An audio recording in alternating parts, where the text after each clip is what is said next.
Hey, what's up, everybody? Thanks for joining me for the month of May, 2026. It's already month of May. Can you believe that? I can't believe it's already time to do this again. It's the Veterans Whiskey Club live stream. We get together every month, first Saturday of the month, to talk about veteran topics, veteran issues, Medal of Honor recipients. Yeah, I added extra syllables. It's all right. Cheers. Thanks for being here. My goodness gracious. This year is just cruising on by. We got anybody in the chat?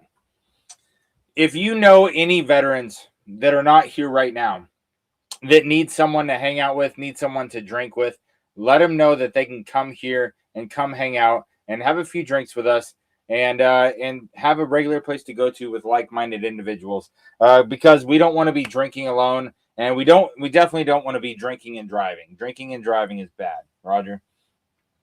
But I appreciate all you guys being at formation on time.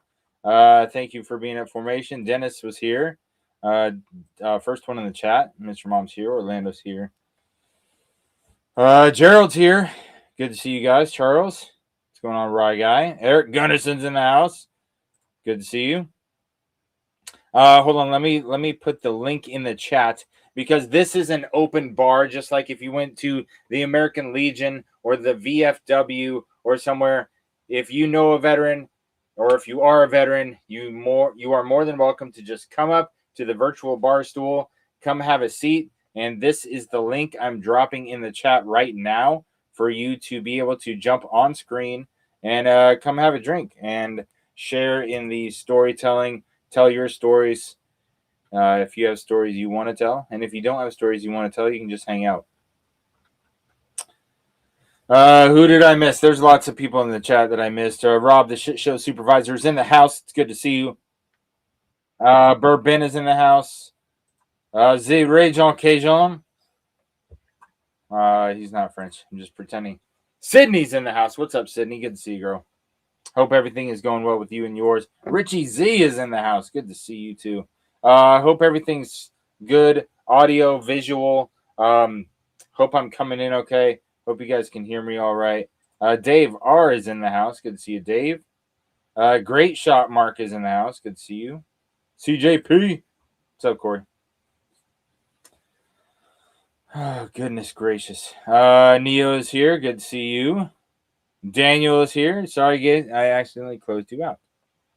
No, you're good. I think you're good. Cheers. Good health. James Morgan from across the pond. It's good to see you. Hope you're doing well. Guys, we have a lot to talk about today. It is the holly jolly month of May. We have a lot to talk about with military issues going on currently. I've also got some great videos lined up for you to talk about historical events. Uncle Larry is here, but not before we start talking about. We have to honor the fallen before we do that. And before we honor the fallen, we are going to introduce a whiskey of the month. It is Soldier Valley's American whiskey. 43%, 86 proof. It is in the shape of a canteen cup. And look how close this is. You see that? I mean, that is awesome bottle mold right there. It looks just like the old canteen. So this is the 1 liter canteen. Or the 1 quart, 1 liter, whatever. Doesn't matter. Comes in a little tin cup, right? So what you can do with this cup is it has these metal handles that you can put it on the fire and warm it up, so you can make coffee, make hot cocoa, use it as a shaving kit. I see that a lot in the field where people would use this for their shaving cream and stuff. But it's a pretty sweet canteen cup holder, and they made their bottle look just like that. It's freaking wild to me. But so a few months back, we featured the bourbon. So this is the bourbon. The bourbon was, I think it's just 51% corn. So it's like a barely legal bourbon. As you guys know, bourbon has to be over 50% corn, made in America and all that good stuff. And this bourbon is a pretty high rye, I believe. But their American whiskey is 99% corn. Now, one thing near and dear to my heart is if you look in the video description right now, you will see the link to when I had Soldier Valley on and I interviewed Rich from Soldier Valley. He was a 25-year veteran, former infantry, great guy, started this company. Rich Greenland, or not Rich, like Lee Greenland is the country singer who saw what these guys were doing and really wanted to be a part of it. And so he helped promote the whiskey, and he would go on tour with them and sing and do his thing and sign bottles. But even with that assistance from Lee, Soldier Valley still closed its doors last year.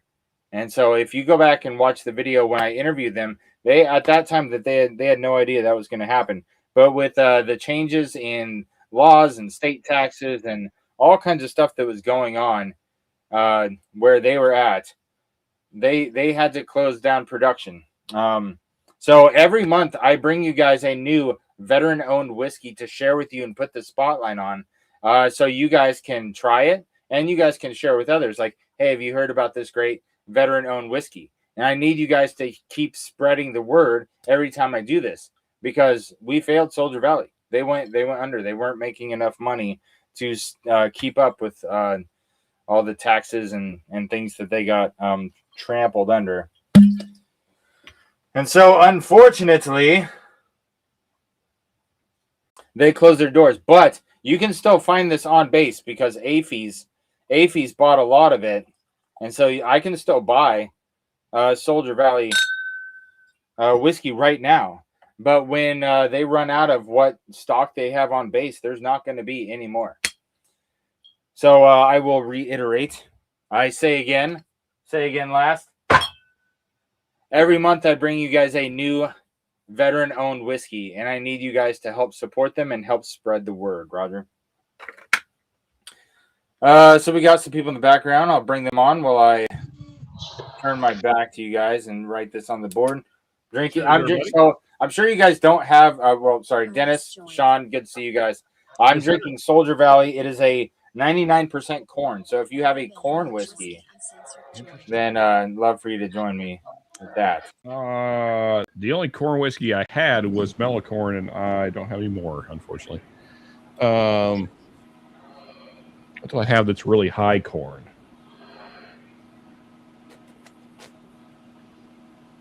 Black Bauer joined. I think the highest corn thing I have is probably Heaven Hill, because they're like 12% rye. Or 10, something like that.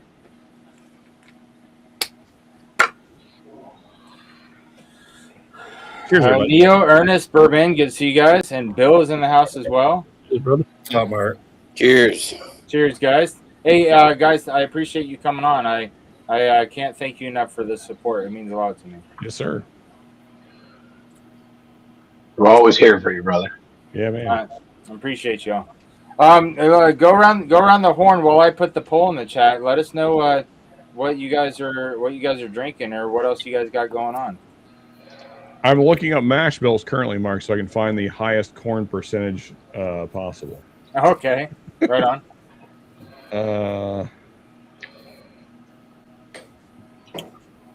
This was fun over here. Okay, so Buffalo Trace, what is it? So the Eagle Rare Stag, that's match 1, is 89% corn. Really? Yeah. I did not know they were that high on the corn. Which one? Mash Bill 1, so Eagle Rare, Stag, anything in Mash Bill 1. Regular Buffalo Trace and Benchmark. Yeah. Regular Buffalo Trace, Benchmark, yeah. Wow. So there you go. I'm gonna have some Staggy J. Hey, can't fight it.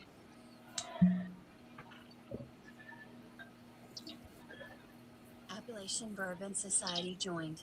So if any of you guys that just joined missed it, I'm drinking Soldier Valley's American whiskey, which is 99% corn. It's a corn whiskey. What's the one? Barley? Malted barley? I believe so. Which I can't reach out to him and ask him anymore, because when I had Soldier Valley on the show, I had reached out to them and found them on Instagram. And so I never talked to them through their website or via email. I just chatted with the guy on Instagram, and the Instagram's no longer monitored because the company is no longer in business. Yeah, it sucks, man. And so this is the first time that I've done this on, the Veterans Whiskey Club is talked about the fact that these veteran-owned businesses, these small businesses, they need our support more than just a high five and thank you for your service. When I tell you guys about these American heroes that after they take their boots off, they decide to open a business and they start making some good whiskey for us. You got to spread the word and help support them, because Soldier Valley, no matter how cool you want to say their bottle mold was, looking like a canteen and stuff, That's really cool. They still went out of business. You know what I mean? That's a glass bottle in that shape? Yeah. That's awesome. And it looks just like my canteen. Yeah.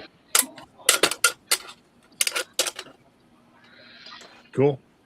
Hey, question mark. Will that bottle fit inside the aluminum bottom? Hell yeah, man. Yeah, when I had Soldier Valley on to interview them like a year and a half ago. If anybody missed that interview, the link is in the description already. But I started the interview with wearing my kit, and I had his bottles in my vest, in my canteen pouches. Nice. That's cool, man. That's a nice touch, dude. Well, and I didn't tell him about it beforehand, so he thought it was pretty funny. The aliens are back, Dennis. Is that what that is? I didn't know if there was like a CPAP machine going on, or. Yeah, I actually don't know where the sound is coming from. It is strange. It's an odd sound. It's definitely a little Vader-y. Yeah, It is Vader. slightly Vader-y. That's true. Yeah, like a child's Darth Vader mask. No. Yeah. No, Dennis, you don't have to mute. I'm just it's an interesting. It's like it's kind of. I will say, like, if I were trying to fall asleep right now, it'd kind of be soothing. Right. I was just muting to see if it was actually me. Yeah. Did it go away? Yes. It did. Yeah. All right. How's my volume? Can you guys hear me pretty well? You're good, man. Yeah, you sound good. Good. Well, that's a first. Well, it's changed. Never mind. Ben Other seems countries' military were winning, and I was like, "Whoa!" Wait, what? We can't have that. It's currently tied for first.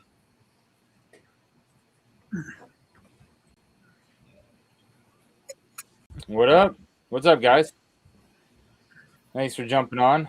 Yeah. The Appalachian. How's everybody Bourbon doing? Society. You doing, Orlando? Pretty good. Everybody else doing okay? Yes, sir. Better, better now here with Bark in the Glass. That's it, man. And with Orlando. Appalachian Bourbon Society. Whereabouts are you, sir? I'm not terribly far from the Appalachians, depending on what state in the Appalachians you're in. So we're in North Georgia, about an hour north of Atlanta. Okay, yeah, I'm familiar with that area. Right on. I'm in South Central Kentucky, so Okay. not terribly far from you. Probably about 3 hours or so. About 5, probably. Okay, so you're not like northern border of Georgia. You're a little. So I can be in Chattanooga in 45 minutes. Okay, yeah. So you're about Yeah, this is a veteran. 3.5, depending on traffic, maybe 4. Yeah, well, I-24 in Chattanooga, you're going to sit in traffic no matter when you go. Yeah, that's for sure. And what's your name, sir? My name's Daniel. Daniel. Good to meet you. Yeah, cheers to you. I'm just poured a glass of water. Make sure we're hydrating. Hydration is key. We just want to drink more water than we're drinking whiskey. That way we can help ourselves stay somewhat freaking conscious and healthy.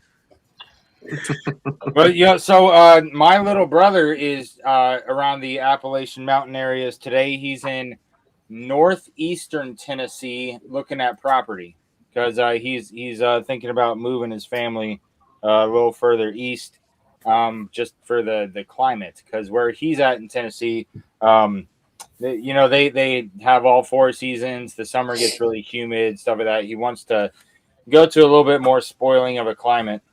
And so he's over there with one of his buddies driving around that area looking at property. Cool, man. If he does, he'll be really close to me. Oh, yeah? Yeah. Nice. Yeah, Northeast Tennessee is, I mean, that's like just right over the border. Yeah. Okay. And Daniel, I was born in Douglasville. Now, I know that's southwest of where you're at, but Yeah, it's probably 45 minutes, depending on traffic, maybe an hour from where we're at. What you just reminded me of when my 4th deployment to Afghanistan, I was working with some Germans, and they were talking about like how far off base we live, just kind of getting like a, just a regular conversation, like what's different about your country than our country, kind of a thing. And we were just sitting around chatting after a mission, and one of the NCOs said that he found it interesting that whenever you talk to Americans about distance, they give you distance and time it takes to travel. They don't tell you how many miles or kilometers it is. They'll tell you how long it takes you to drive there. Like how far is that from your house? About 45 minutes. You know what I mean? Yep. It's funny. I had never noticed it before, but he pointed it out to me when we were chatting with him, and I thought it was funny. Raging Cajun, good pour. Well, it's easier to do, kilometers over in Germany because they're not nearly as big as us. But oh yeah. Sipping on the JD Heritage Toasted. Roger that. That's good. Plus, if you got to go through Atlanta, I mean, it could take you twice as long as it should. You are not kidding, sir.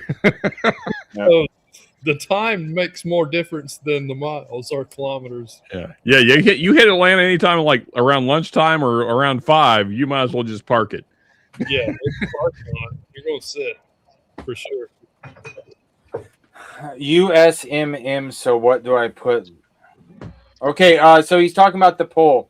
If you guys look in the chat, on the top of the chat, you'll see a poll. I'm asking all of you guys that are here in the chat to click on one of the options. Now, with a YouTube poll, it only allows me to do 4 options. I can't do 8 different options, so I can have every branch be their own thing. And so since I'm only given 4 options, I combined the 6 major services. I put Army with Coast Guard. I put Navy with Marines. I put Air Force with Space Force because I got to have an extra spot so other countries' militaries can be represented because some people here, they might have served in a different country's military, or they might have had family that served in a different country's military, and got to give them much love, respect, and credit to those coalition forces. And I just want to appreciate them being here.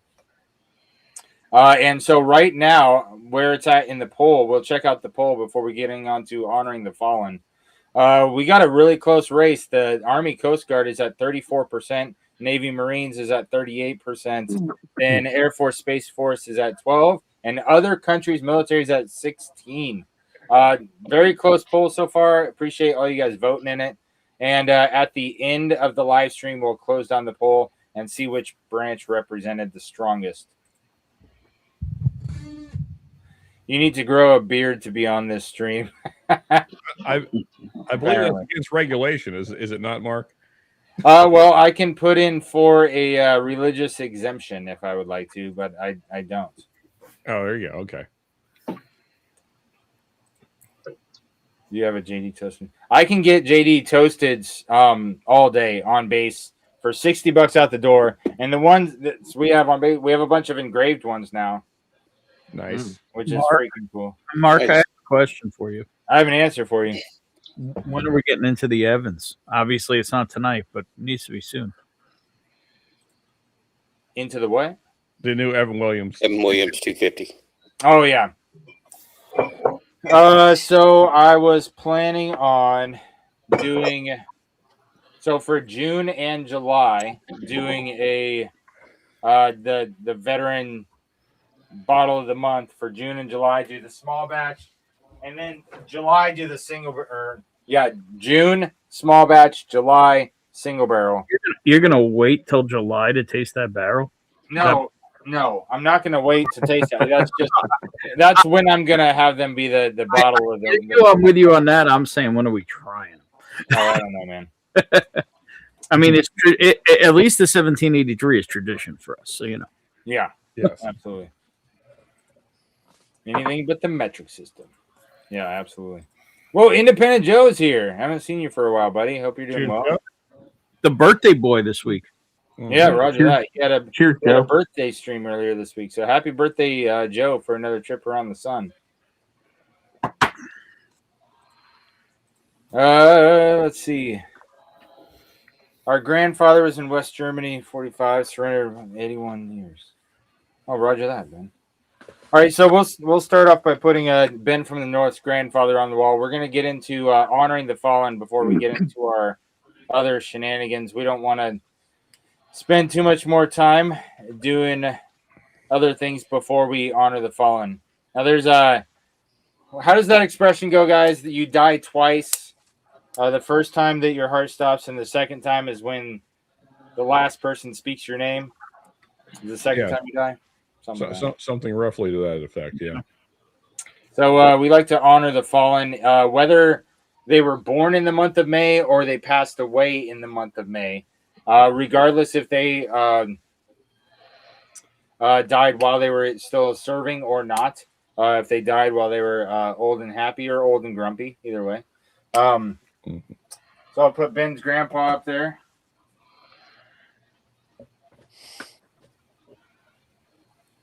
And I've got a bunch in May. My buddy Sergeant Povolitis was killed May 31st in Afghanistan.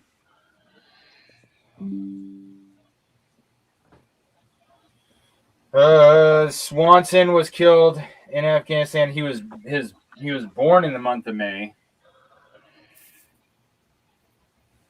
Now Sergeant P got blown up. Swanson, he was in a truck that got blown up, but he was fine. And they cross-loaded all the people into other trucks. And the wrecker, where the mechanics were in, if you guys are familiar with a wrecker, it's a vehicle recovery type mechanics vehicle that we would have go with us on our route clearance patrols sometimes because we needed them a lot. Whenever trucks get blown up, you got to have a wrecker tow them out. So a lot of times they just came with us. Well, usually they didn't have a gunner, but since Swanson's truck got blown up and he was the gunner, so he just took his gun over to the wrecker and mounted up there. And we were in a very mountainous area, and the wrecker was towing the other vehicle, and the wreckers had air brakes, and the air brakes failed going down the mountain, and they lost control, and they rolled over, and it crushed Swanson's head in the gun. Oh man. Tate, my buddy Tate was born in May. I was with Tate on my first deployment. Tate took his own life a few years ago. Banda and Fletcher both took their own lives. Banda was the first female combat engineer I ever met, and Fletcher was our supply sergeant.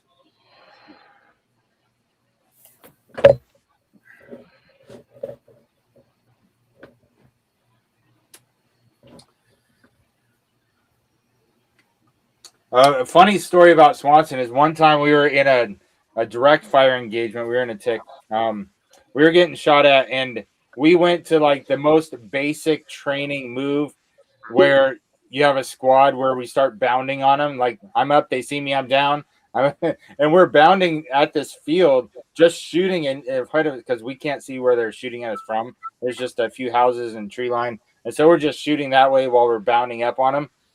And Swanson's got the saw. He's got the 249, and all of a sudden I hear him. He goes, I can't go any further. I'm fucking smoked. And he just pulls out his hose from his camelback and starts drinking water. And I was like, you better move your ass. No, you don't get to take a break. We're not in training. Let's go. Like, he was like 19 or 20 at the time. Poor kid. It was just so funny. Because it's like, no, you don't get to be smoked right now. You don't. We're getting shot at. You can do that later. Fucker. Yeah. He was a good kid. The Sergeant Major kept his helmet on his desk because his Kevlar, his helmet. I mean, you guys know these things aren't very soft or pliable, but it was like folded in half. The Sergeant Major kept Swanson's helmet on his desk until he left our unit. Yeah. I don't know who authorized him to fucking take that thing, but he never went out on mission with us. Mm-hmm. Anyways, I'm gonna start pouring my shot. That we're gonna raise a glass to the fallen. If anybody on the panel or if anybody in the chat has any names you want us to put up here, so we can speak their name one more time and raise a glass to them. For those that are no longer with us. Also, we all know what follows, boys. So get hydrated because we're about to use some muscles. So that's it, baby.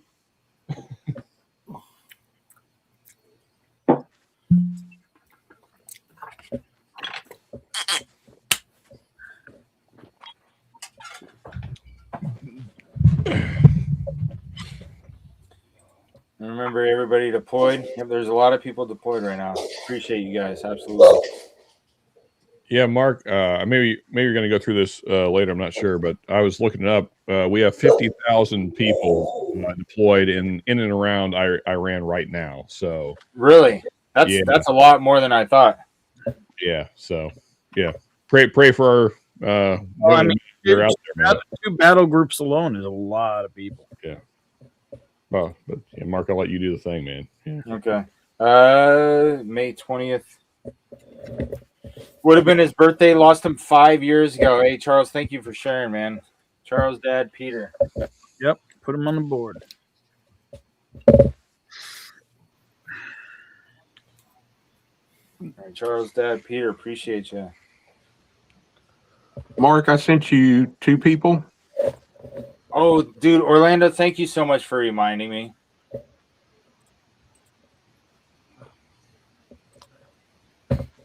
I know you did. You did indeed. Good, sir. Let's see. Your friend and former coworker, Billy, U.S. Navy.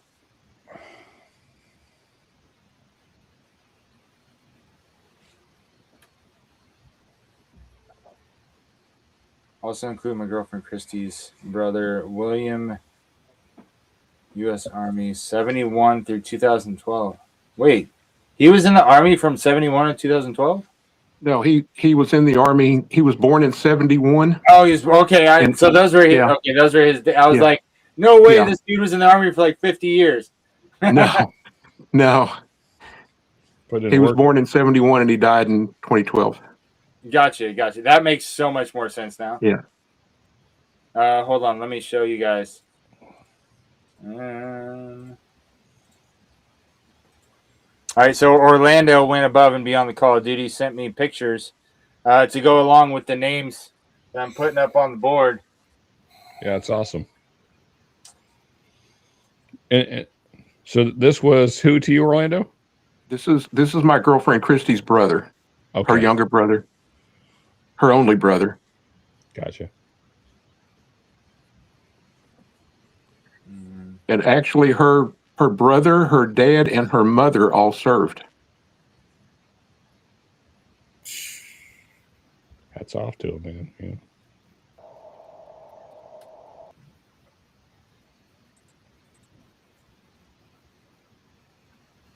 That's sweet, Orlando. Thanks for sharing. So I appreciate you lifting them up. Thank you. So both of them were William. You said, or Billy Ray was his name. Yeah, Billy Ray Humphrey. Billy Ray.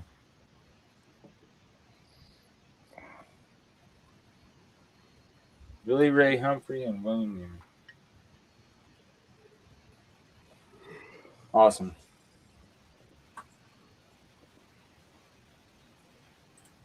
Cheers to your father. Rather for that. Appreciate you. Remembering Chief Max.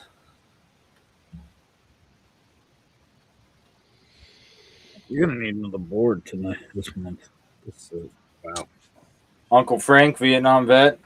Hey, appreciate you jumping on, Ken. It's good to see you, my friend. Cheers, Ken. If somebody can drop a link to Scotch Down Under, he does a morning show on Wednesdays and sometimes Saturdays, sometimes Sundays. He's just a great dude.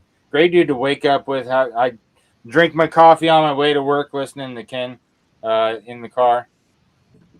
Eric is already on it. We have been thunderstruck. Cheers, Eric. I'm putting your Uncle Frank on there. Your old man passed away 2 years ago, Korean War. Lived with PTSD his whole life. Appreciate you, Neo. Yeah, man. I'm putting Neo's dad on there.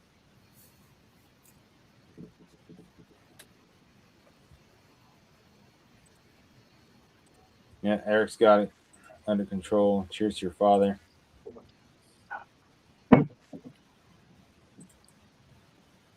A 1,000-yard stare my whole life. Yep. So yeah, you guys know veterans that need somewhere to hang out, some people to drink with, need some of the old structure and camaraderie that they used to get. Tell them to come stop by here on the first Saturday of every month. Come hang out. As for right now, we got a lot of good names on the board. Thank you guys all for sharing and being here with me as we raise a glass to those who are no longer with us. Lest we forget, until Valhalla, rest in peace. Cheers. Cheers. Cheers.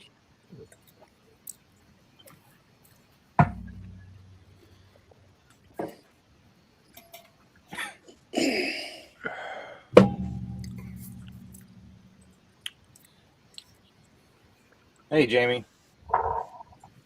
Your grandfather. And he was U.S. Army. Okay. Put him up there. We got a name, Jamie? I can put Jamie's grandpa up there.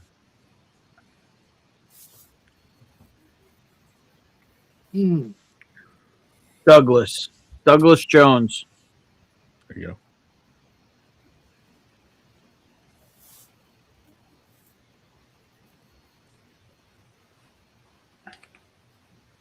Hey, Mark, now that we've done the fallen, can I raise a quick glass? No, go ahead. My pops, Navy corpsman, U.S. military, still with us. Well, shit, buddy, I just killed my. Give me a second. 2 tours in Da Nang, 80th birthday in, what do you call it? 5 days. Oh, nice. Hey, happy birthday to your dad. Yeah, I can't. Very happy not honoring the fallen, but, you know. Yeah, for sure. To your dad, man. Yeah, cheers. Cheers. I got to raise a glass to my pops. Yeah. Well, he's still here. Talk to him today.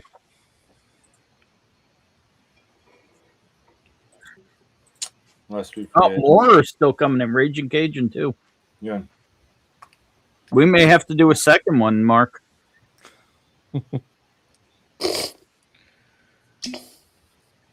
Push-ups will be harder after 2 shots. You know, and we already had 2 names added to the board since the shot. I'm just saying. I mean, in my opinion, they deserve a shot. But Mark, this is Mark's rodeo. Both served in the Navy. Son currently serving in the Air Force. That's freaking awesome. So, okay, so with all your which way are you voting in the poll tonight? Are you voting for Navy? Are you voting for Air Force? Are you voting for Army? Oh. Who was it? It was Troy and Laura back when they used to come on this stream. Troy was Navy and Laura went through basic in the Army, I think, and didn't make it or something. And so what they would do, and other people that had like their parents were in this one, but they were in that one, and they had another sibling that did the other, is that each month they would vote in a different way, kind of a thing. To where like if this month they voted Army, next month they would vote Navy, kind of a thing. That's a hard one because your dad was also a Marine. Yeah. Literally everyone I believe in my family was Navy or Marines. So it's an easy one for me. 2 uncles were Korean War combat vets, Bud, Anderson, and Joe. Bud and Joe.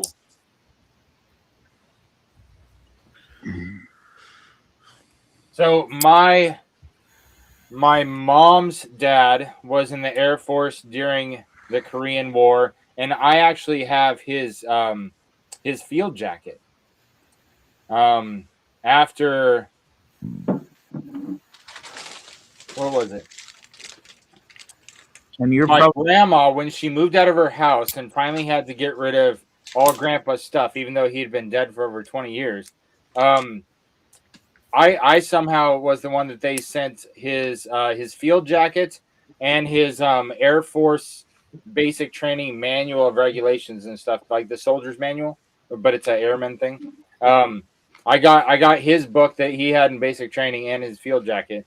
But anyway, so he was in the Air Force during the Korean War, and my stepdad's brother was killed in the Korean War, and his body didn't come home for 3 years.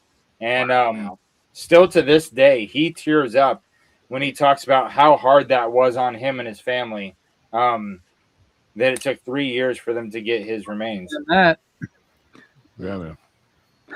We're still waiting to hear. Right. You're still waiting on the other. Yeah, we're still waiting on DNA. I was going to say, Mark, the reason they sent it to you is because you are still passing regulations, still passing physical. You were the only one in the family that could probably still put it on. Happy to see several. You're probably the only one who could put it on too. Mark, my local store finally took care of me. Nice. There you go. So we're doing a fresh crack for the veterans live stream. Oh, sweet. Yeah, this one's getting low. Look at all the horse soldier. I love all this horse soldier on screen. And how did every one of us pretty much learn about horse soldier? It is. That's what I just poured. That's awesome. Yeah, it's my favorite. My favorite veteran-owned whiskey. I've had one of the horse soldiers on here twice to interview, and I've gotten to hang out with him in person a couple times, which is crazy. Dave, Appalachian Bourbon, you're muted, sir. I don't know if you know you are. I see your lips moving a couple times, but yeah, I'm talking to the wife sitting over here who's okay. All right, fair enough. No, we appreciate Jamie chiming in, buddy. Absolutely. Very cool. Very cool. We're gonna share a Okay. So I don't know if y'all have seen this one or not, but this is one we picked up at Jay Mattingly. Oh, okay. Whoa, it has the Vietnam veteran campaign ribbon on there. show them the. Wow. Do they still have those? Dave, one of your hands is a lot prettier than the other. That's my wife over here. Yeah, I'm giving you a hard time. But no, I thought this was a very cool bottle when I saw it there at Jay Manley. I had to grab one of them. How long ago was that? Man. It was just in town last week. Probably 3-4 months ago we grabbed it. They're probably gone. I would get it from my pops. I have 2 of these, so give me a minute. I'll fresh crack this one on the stream, but I'm gonna have to open it because they don't put pull tabs on these. Yeah. Oh, really? Yeah, unfortunately. Yeah, no, my pops did 2 tours, and so I I would 100% buy that. Oh, I would 100% buy one also. My wife's grandpa was Special Forces Army in Vietnam. Did a couple tours, and dude, I love talking to that guy, and he just passed away last year. I remember that. Yeah. Got to use a K-bar on that. That's it. I was actually gifted a K-bar. Oh yeah. In Kentucky this past week. Oh, nice. What era K-bar?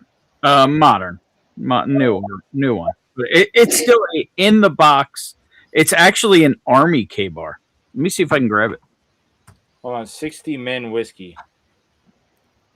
Hey, Mark, Yo. I have 2 of these. So you pick somebody from the live stream tonight, and we'll send them the other one. Wow, dude. That's huge. Nice. Your choice. Yeah, that's very generous, Dave. Yeah. That's super freaking cool, man. I'm permission to give it to my dad, but that's I want to look up to see if they still have that. But I was looking up. Richie shared something. Hold on. 60 Men. Don't show that again. Oh, so you have a channel as well. Okay, let me. I have never heard of this. Richie was right. It does look military owned. Aged and bottled in the heart of Texas.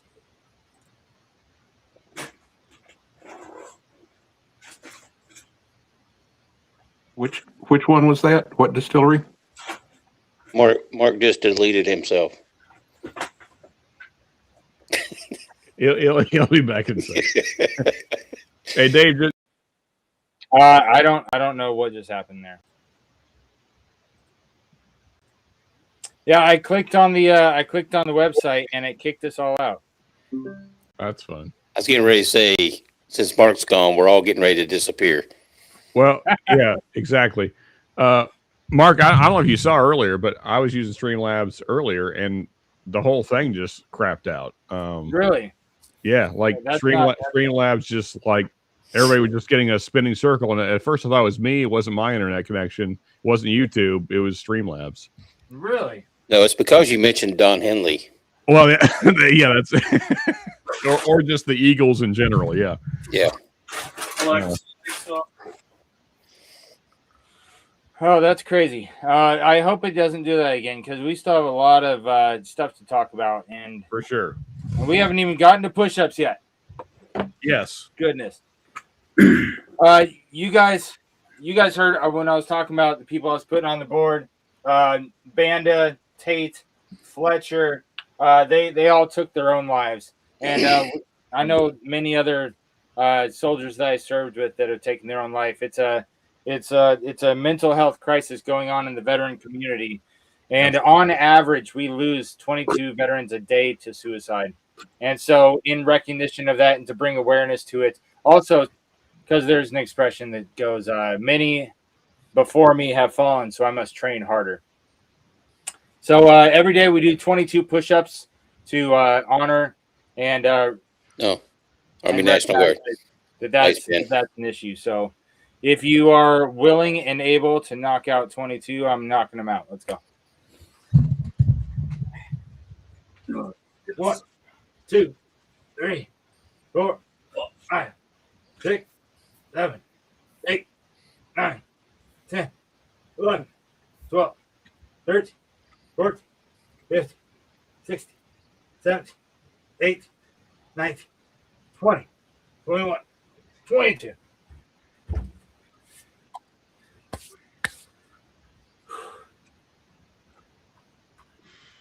Oh, goodness. I got to drink some water.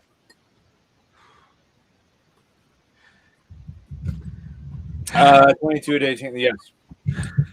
It is tragic, Richie. Terrible. You okay, Ben?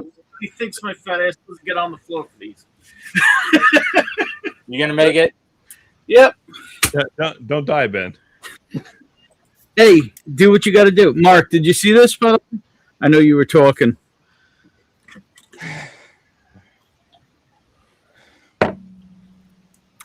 That's cool. Nice. Wait, hang on. This should mean something to you. Come on, focus. Here we go. Army National Guard. Nice. Yeah.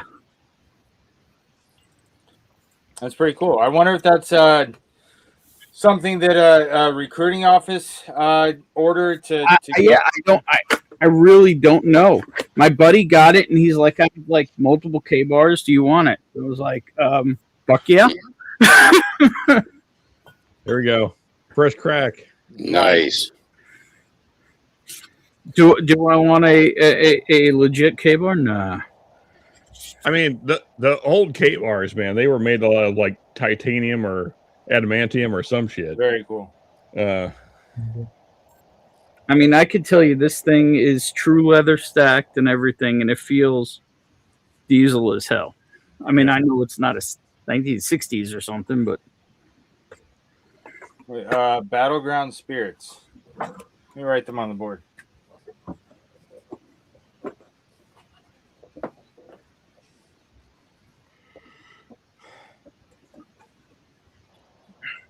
So this is the Battleground Spirit she threw in the chat. Yeah. They donate a portion of every bottle sale. Oh, that's cool. I know our lighting is horrible. I apologize. Oh, you're good. You're good. I believe the lighting's coming from a phone, if I had to guess. Yes, bourbon. That's Battleground Spirits. Nice. Are they grain to glass like a craft whiskey or? No, they're in Georgia. They're Georgia based, but they're not grain to glass or anything. Okay. But it is their own bullet. But this one's only like 90 proof. They just released like 110 proof bourbon, but they have vodka and gin and all of that as well. But they donate a portion of every bottle sales to like veteran charities and stuff. So Nice. That's very cool. Yeah. Sydney did push-ups with us. Thank you, Sydney. Cindy, sorry. Very cool. Be careful with bad elbows. Yeah. I wrecked mine doing push-ups. Hey, what's up, Marvin? Good to see you, buddy. All right, let's. Where?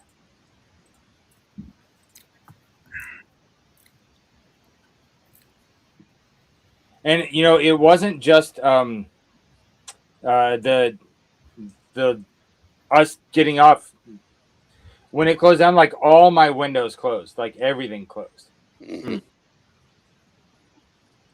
So I don't know why it would do such a thing, but here we are in the month of May, and we're going to talk about some military historical things going on in the month of May.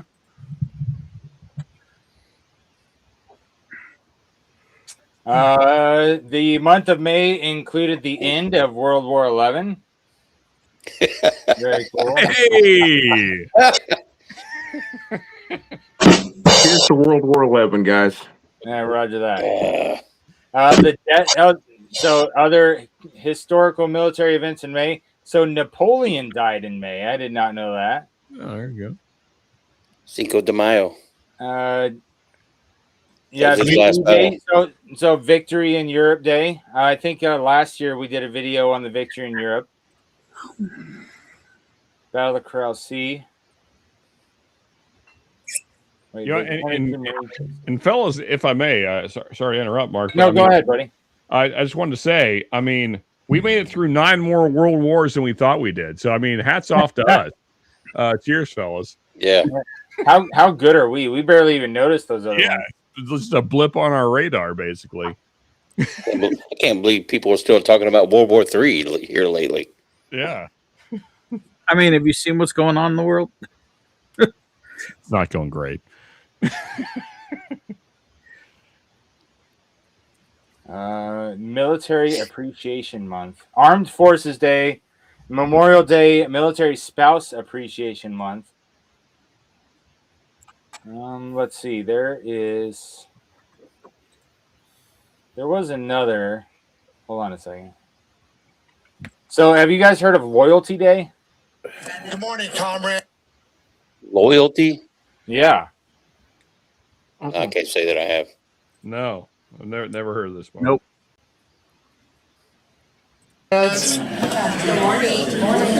Members of auxiliary, ladies and gentlemen. Today, I want to speak to you briefly about You're doing Loyalty the thing where you Day, echo again. observed each year in the United States of America on May 1st. Although it's not one of the country's most widely recognized observances, its purpose is important. Loyalty Day is a time set aside for Americans to reflect on their loyalty to the United States, to honor our history, and to reaffirm our commitment to the principles that hold this nation together. The origins of Loyalty Day are rooted in a specific movement in American history. May 1st had long been associated with labor movements and in time with political ideologies that many Americans viewed as being in conflict with our constitutional system and our national values. In response, what was first called Americanization Day was created in 1921 as a patriotic alternative. It was meant to promote unity, citizenship, and grounded in civic pride. One early and notable observance took place on May 1st, 1930, when thousands of members of the Veterans of Foreign Wars gathered in New York's Union Square to promote patriotism and American ideas. That act alone tells us something important. Loyalty Day was never intended to be passive. It was meant to be visible, public, and grounded in civic pride. During the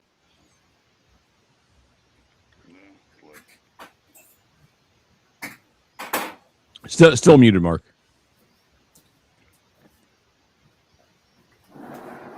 You're muted, Mark. Mark, you're still muted, sir. I muted myself for the video because apparently when I show a video on this screen, it echoes on this screen, even though I have the echo cancellation thing going on. Mm-hmm. I'm not a tech guy. I'm just a soldier. Leave me alone. That's it. But yeah, I did not. We're here to help. Like this.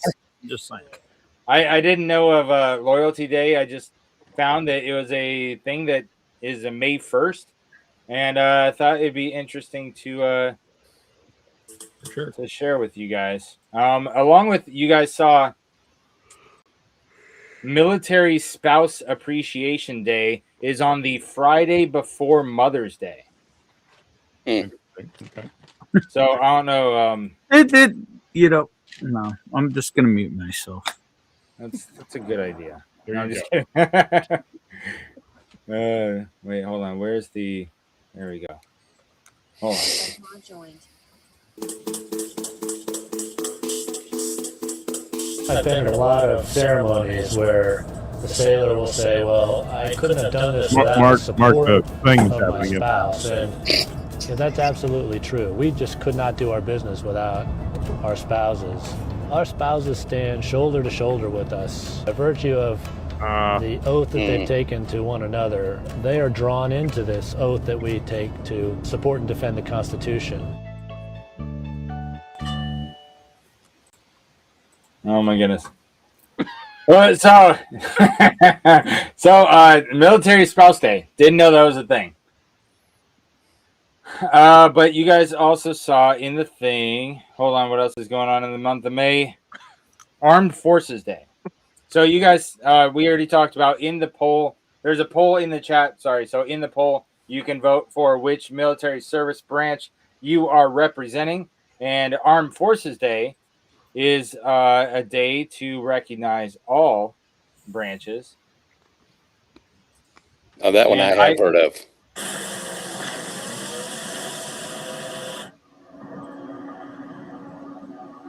It's time to have fun with learning. And right now, I have some fun facts for you about Armed Forces Day.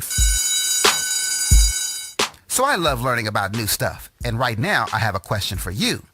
Do you know what Armed Forces Day is? Well, right now, I'm getting ready to talk about this cool celebration. Celebrating the works of the United States Armed Forces has been done in many ways, with different celebrations like Army Day, Navy Day, Marine Day, Air Force Day, and Coast Guard Day. This is where things changed on August 31st, 1949, when Secretary of Defense Lewis Johnson announced the creation of an Armed Forces Day. Many Americans celebrate Armed Forces Day annually on the third Saturday of May as a day to pay tribute to men and women who serve the United States Armed Forces. Many also get ready for Armed Forces Day by celebrating Armed Forces Week in the month of May. Those who are honored on this day include people who serve in the Army, Navy, Marines, Air Force, and Coast Guard. Armed Forces Day for the National Guard and Reserve units may be celebrated differently, and this is because they have different training schedules, so they can't always make it on that same day or week. The first Armed Forces Day was celebrated on Saturday, May 20th, 1950. The theme for that day was Teamed for Defense. Celebrations around the world today include motorcycle runs for supporting the troops, activities for youth that educate them on the armed forces, parades, and other celebrations as well. When talking about music during celebrations, you may hear buglers playing a bugle called taps. Taps can also be the signal for unauthorized lights that are extinguished. This is the last call of the day, and the call is sounded at the completion of a military funeral ceremony. Well, that was all from me, and I hope you enjoyed a few fun facts about Armed Forces Day for kids. You're muted, Bart. Goodness. You guys are on top of it today. Yeah, that was fun facts. If you guys weren't tracking, I love those fun fact videos. They're so much fun For all us kids. for all of us kids. Let's see, what is that? I'm not sure what that is. Z-Man's in the house. What's up, Z-Man? Before we get on to the next thing, let's check see how the poll is doing. The poll right now: 36% Army Coast Guard, 31% Navy Marines, 22% Air Force Space Force. Roger that. And other countries' military has dropped to 11%. Lots of numbers moving around, but I wanted to tell you guys, appreciate you guys voting. If you haven't voted in the poll yet, vote in the poll, because at the end we're going to see which branch represented the strongest. We talked about Armed Forces Day, Military Spouse Day, Loyalty Day, and I think the only other one that we didn't talk about is Memorial Day. And so for Memorial Day, what actually I'm going to do is send, as Ben suggested, we got a handful of names put on the board after we did the shot, and so we're going to raise a glass with them in honor of Memorial Day coming up. Wait, what do you got going on over there? Oh, you're still muted, Dan. Muted, sir. I was showing you the battleground spirits. The rest of the they have it in an army or a ammo box. I'm sorry. Yeah. And then they have the vodka, bourbon, and different selections there. That's very cool. In the ammo box that you can do. Yeah. That's freaking awesome. Yeah. Sorry. And, no, I love it. No, I appreciate you sharing. I saw it and I was like, whatever you had going on, I wanted to see it. And I'm glad I did, because that's freaking cool. I like your setup you got going on there. And Eric reminding us to hydrate. No, thank you, Eric. I'm drinking water.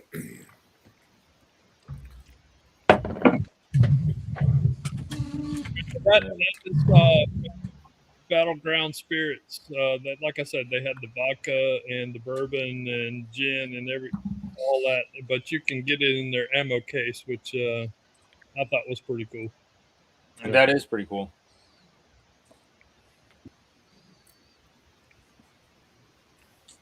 All right, so are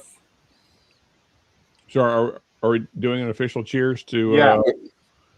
Yeah, I'm just gonna raise a glass to the other. In the month of May, we've got Memorial Day coming up in a few weeks, and so raise a glass to all the people that we put on the board, all those that went before us, and all those that never got a chance to take their boots off. Cheers to them. Make sure you raise a glass on Memorial Day and say their names. And until we forget, or lest we forget, until Valhalla. Cheers. Cheers.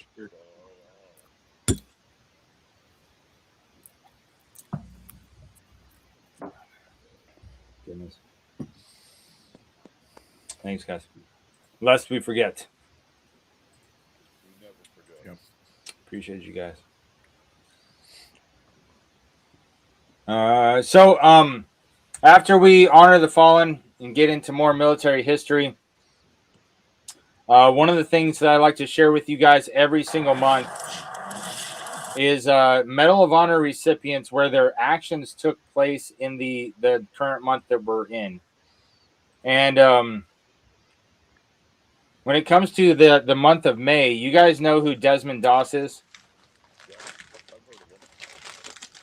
Desmond Doss is the soldier that they had in the movie Heartbreak Ridge. Okay, yeah. I knew that name sounded familiar. Yeah. Now, what happened there? That took place in the month of May.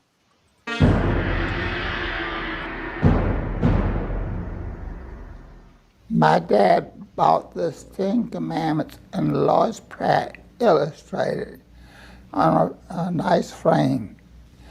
And I had looked at that picture of 6th Commandment, thou shalt not kill. That's the picture had Cain had killed his brother Abel. Now, what how in the world could a brother do such a thing? I've pictured Christ out saving life. I want to be like Christ out saving life instead of taking life. And that's the reason I take up medicine. Desmond Doss was drafted into the Army in April 1942. He wanted to serve his country, but electing not to bear arms, the Virginia native instead joined the Army Medical Corps. Assigned to the U.S. invasion of Okinawa, where deeply entrenched Japanese forces hammered American troops from caves and tunnels, Doss and his battalion were ordered to assault a jagged 400-foot escarpment overrun with Japanese defenders. Japanese had been there for years. They had that mountain with honeycomb and camouflage, looked like natural terrain. And that's what we had to face. So I remember 8 or 9 of those Japanese positions we destroyed before we contacted A Company. And when the day was done, I didn't have a single man killed. The next day, we thought the big job was done, but instead, everything we was trying this day went wrong. We threw all types of high explosive demolition on this Japanese position. We decided it was only one thing left to do. We had 35 gallons of high-octane gasoline and 5-gallon Army water cans. 2 men got all those, opened the can, lit up. 2 of them literally threw it over the bank. The ammunition dump must have gone off. That whole mountain just seemed to quit. You can take anything and be able to slide it. But to our surprise, out came these Japanese from both sides for us.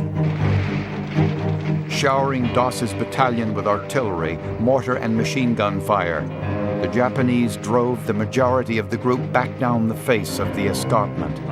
But dozens of casualties were still left behind. I had these men up there, and I couldn't leave them. They were my buddies. Some of my men were families, and they trusted me. I didn't feel like I should value my life above my buddies.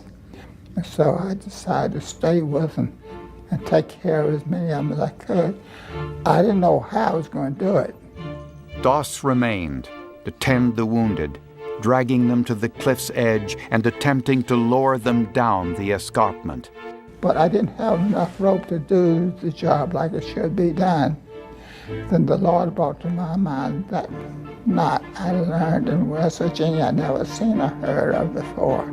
Relying on his childhood experience rescuing flood victims, Doss fashioned a special sling that enabled him to lower the men one by one to safety.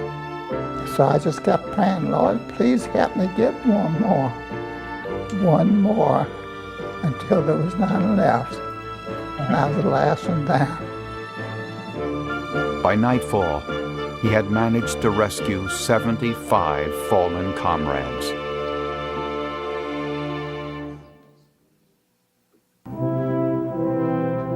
It was 15 of us got the medal that day. When my time came, I went up.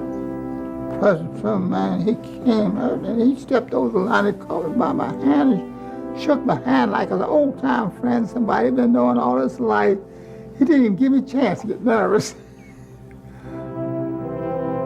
When you had explosives and bullets so close you could practically feel it and not get wounded up there when I should have been killed a number of times, I know who I owe my life to as well as my men. That's why I like to tell this story to the glory of God, because I know from the human standpoint I should not be here. You can't always win, but when your buddies come to you and say they owe their life to me, what better reward can you get than that? Imagine being able to build an app with your name on it, just by thinking. Mark, I had forgotten the name when you first said it, but I've seen that story many times. Yeah, that dude is the GOAT, man. Yeah, it's 75. That's freaking crazy. While bullet and artillery is going on around you, that's freaking nuts. His arms must have been smoked, dude. Lowering 75 people down on a rope. I don't know how his arms didn't get muscle failure. That's crazy.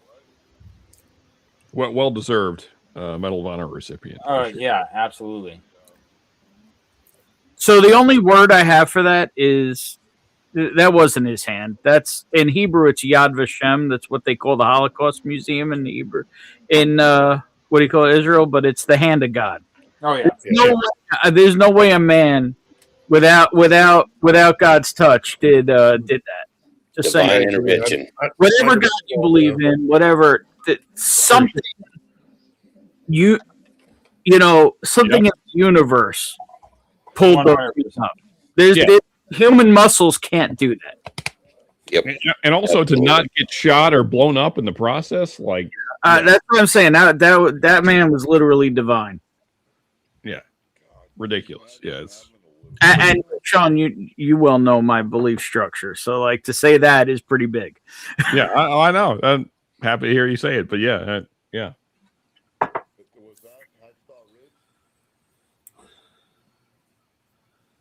People may not agree with it, but if you've ever lifted one person, your arms are done. Yeah. And lowering is harder because you're fighting gravity the whole way. Yeah. 70 people, 75. It's not literally your skin would fall off your hands. I mean, you'd think, yeah. Rope burns like crazy. Rope burn on your hands, just one person. Yeah. That's why I'm saying like that's whatever power you believe in, that's divine. Absolutely. 100%. Yeah.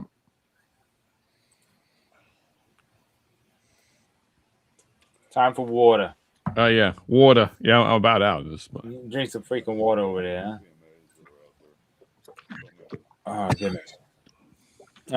Yeah. So that story is too good not to be shared. And I know compared to a lot of the Medal of Honor recipients videos that I shared, his is one of the more well-known stories, mainly because they made a movie about it. Yep. And other than the movie, it's just so crazy. Just the whole story in general.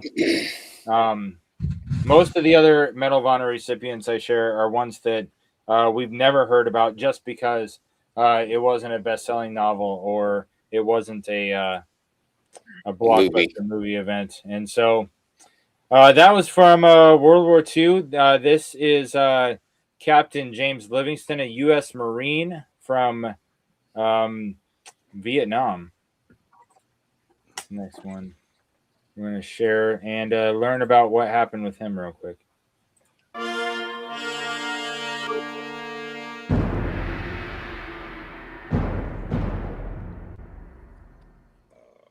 When I was not in school, my dad found reasons to keep me working. We had about a 3,000-acre farm. And back in those days, it required a lot of manual labor, so he got his manual labor out of me also. But I enjoyed basketball. I played a little baseball, fishing and hunting, the things you normally do in the rural South. But primarily, my life was involved with work on a farm. And my dad taught me very quickly about manual labor and working. Georgia native James Livingston graduated from Auburn University in June of 1962 with a degree in civil engineering.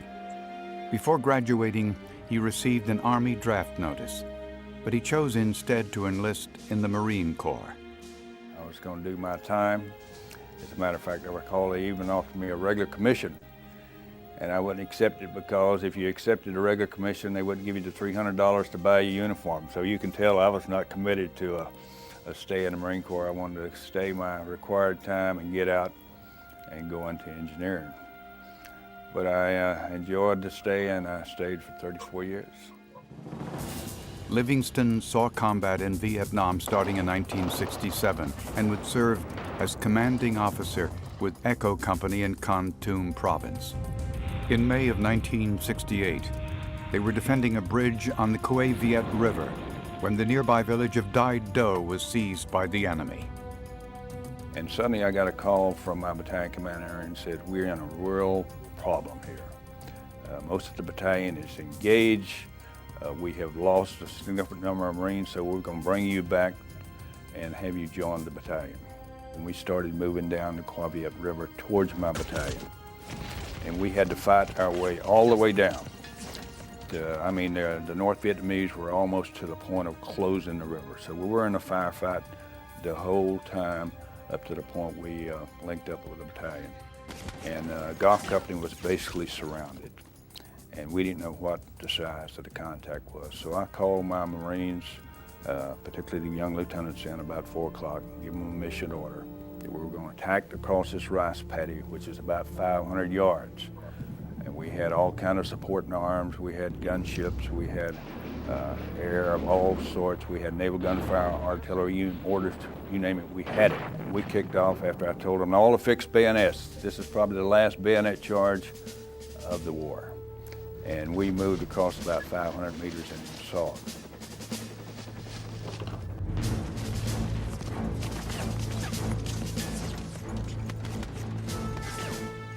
Just as we started to close on the village of Dai Do, and I was being provided support from Golf Company, my 2 lead platoons got pinned down and was taking a hell of a lot of casualties.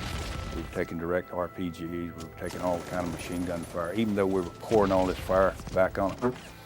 And I moved up and slammed my reserve between the 2 platoons in the assault, and we finally penetrated their lines. Although wounded twice by grenade fragments, Livingston refused medical treatment and courageously led his men in the destruction of over 100 bunkers, driving the remaining enemy from their positions and relieving the stranded Marine Company. And finally took the village of Dai Do, and I went into the fight with about 180 Marines, and after that stage of the fight, I only had about 35 Marines that were still walking. And after we got all the medevacs out, I reconsolidated my company. The battalion commander said, we're going to continue the attack based on his orders from the regimental commander. And so he had a company move through me, and they began the attack. And they probably got about 300 yards from me, and they screamed back, we're getting surrounded. And we don't think we're going to make it.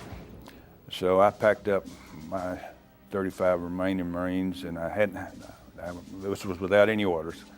And we said, we got to go help those kids. So I packed them up and we slammed forward, joined forces with this Goff Company, 2nd Battalion, 4th Marines, and continued the attack.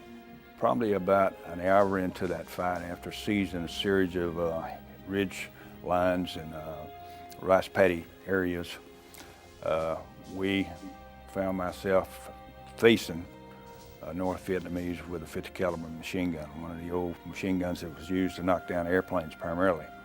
And as I come across this berm, he shot the hell out of me. And I went down, and all the kids saw me go down, and we had been really slugging it out, and we'd been taking a lot of casualties. And basically I told the kids to get out of there, and because we were getting surrounded, I told them basically to get out of there and leave me there, and I'd sort of take care of the bad guys up to the point I could no longer take care of the bad guys. A couple of young Marines said, hell no, Skipper, and they dragged me back. After the battle was over, there was 3,000 or 4,000 North Vietnamese, they said, were killed on the battlefield. We were up against the North Vietnamese division of about 10,000 North Vietnamese against about 800 Marines.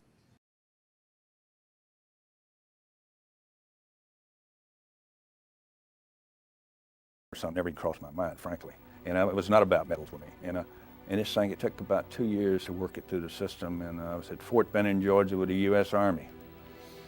And I got a call from Washington.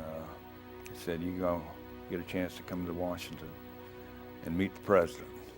And Richard Nixon was the president, and there was, I think, about 10 or 11 of us that were to receive the Medal of Honor that day. My philosophy of leadership is lead from up front.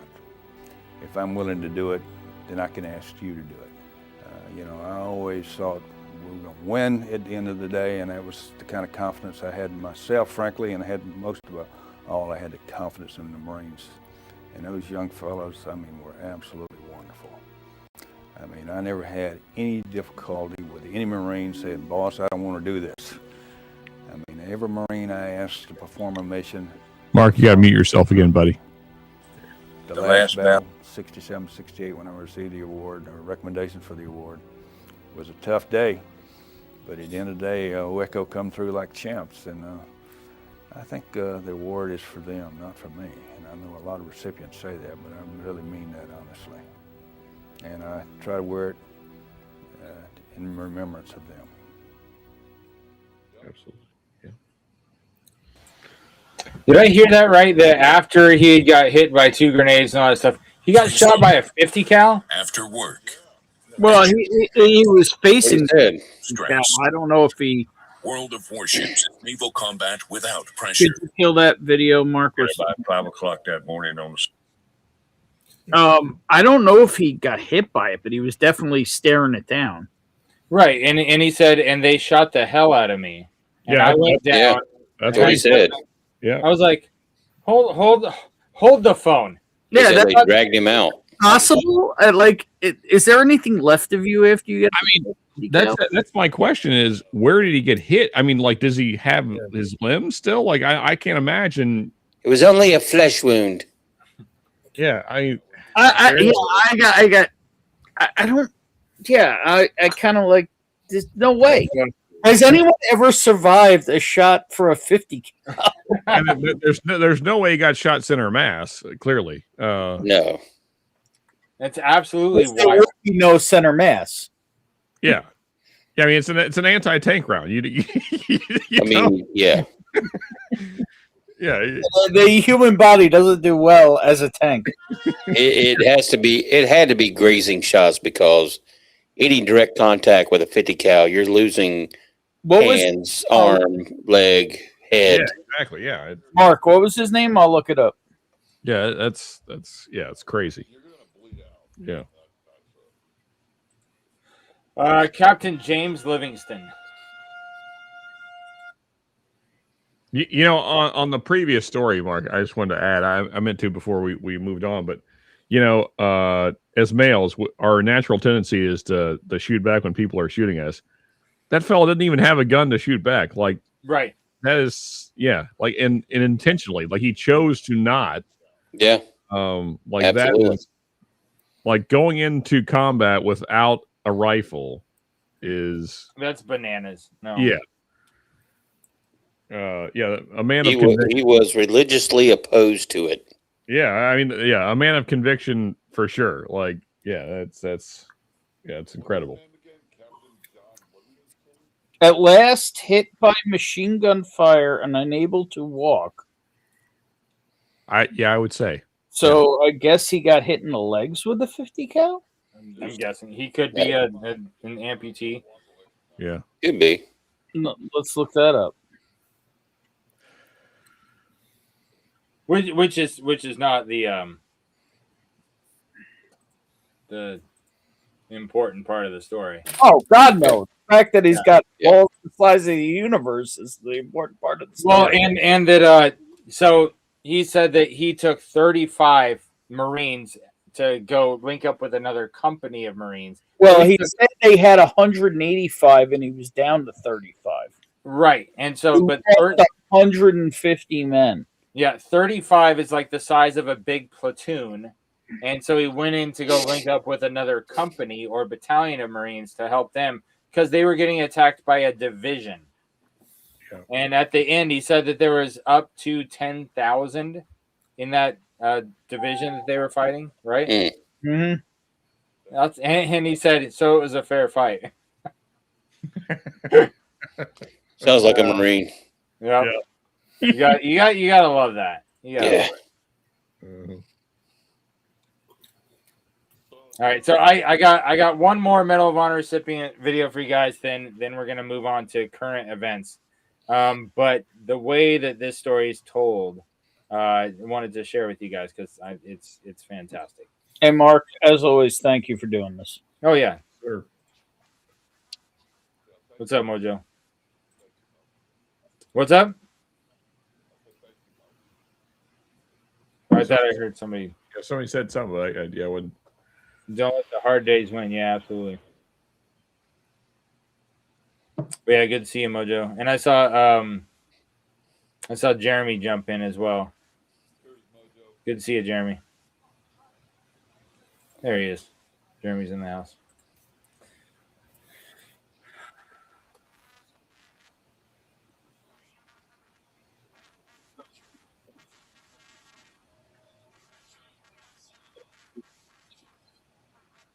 Are you guys logging off, Daniel? The video's moving. Appalachian Bourbon Society. You guys hopping off? Yeah, we're gonna jump out of here, but shoot us an email. We'll send the bottle that I donated out to whoever you choose to win it. Mark, I don't know. I don't know how to choose somebody to win that, man. That's a big thing. Do you know if they still have some of those that people will be able to order? It was in January. It doesn't look like it, unless they have them at the distillery. There was an online post, and they're gone from that. I looked it up because I would buy. I'd buy one for my pops in a heartbeat, even though he'd be like, they didn't. You know, my pops will just be like, well, you know, nobody gave a shit when I came home, so you know. Yeah. You hear that a lot. Mark, you could just do the typical wheel thing just to make it fair and you know whatever. Yeah, we can do that. Yeah, whoever you want to win it, reach out to us. Send us an email, society@gmail.com. Shoot us an email, Mark, and we'll send it out to whoever you choose. We'll send it out with the medal on it, just like the bottle we showed you. But yeah, it's about 1:30 our time, so Hey, I appreciate you guys staying up late and hanging out with us, and it was great meeting you. And I hope you guys come back next month because we do this first Saturday of the month every month. Absolutely. And we'll probably thank you for your generosity. And just so you know, Mark is also yes, absolutely. But Mark also goes live Thursday nights. True. Sometimes, yes. Sometimes. Great having you hanging out with everybody. Yeah. What time on Thursday, Mark? Yeah. What time on Thursday? Usually the same time. Okay. Yeah. All right. But hey, cheers to you and Jamie. It was good to meet you guys. Yeah. Cheers. Absolutely. Cheers to y'all. Cheers. Cheers. We appreciate all of y'all. And like I said, just shoot us an email to whoever you choose. We'll send the bottle out. And thank you all. Nice to meet you all. Y'all have a great afternoon or a great evening. Yeah, you too, buddy. You too, Good Phil. evening. Thank you, guys. Cheers. All right, later. All right, like I said, one last Medal of Honor recipient before we move on to current events.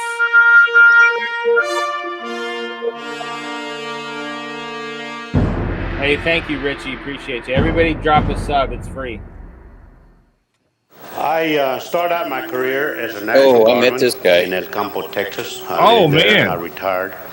I was born in Cuero, the turkey capital of the world. Hell Like yeah. a fool, I dropped out of school, and I'm not proud of it. I wanted to learn a skill. I wanted money in my pocket. I wanted good clothes. I wanted to have a car. And I learned early in life that why dig a ditch when you can supervise the digging. So I joined the Texas National Guard. Raul Roy Benavidez began a long and illustrious military career in the Texas Army National Guard during the Korean War. By 1965, Benavidez had joined the Army's 82nd Airborne Division and was on his way to South Vietnam to act as an advisor to an ARVN infantry regiment. I stepped on a landmine, my first trip to Vietnam.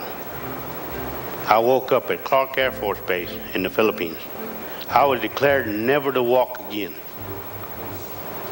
I was paralyzed from the waist down.